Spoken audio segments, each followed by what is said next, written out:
લે આ બધું કોણ ગોઠવી ગયું છે? કેમ મસ્તીનું છે, જો તો ખરી. હું ગોઠવી ગયો આ બધું. તી સંજય, આ સ્ટીકરિયા કયા લઈ આવ્યા તમે? જો તો ખરી, આ પઝલ ના ના હેઠે કૂતરું ને આ ઉપર ઓલા ઘર જેવું ટીંગા ઈ ના 1 થી 10 ને ઈ કાલ હાંજે ગામમાં ગયો તો ને તી લેતો આવ્યો ને હાંજે ગોઠવી ગયો. કેમ બાકી કેવું લાગ્યું? મસ્તીનું હે.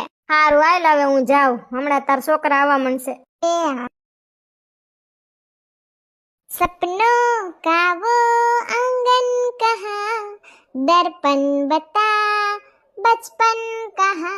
लहरपट्टी तो जो लहरवान मन થઈ જાય, પણ હું લહરી તો વરી તૂટી જાહે. હાલ ક્લાસ માં જાઉં.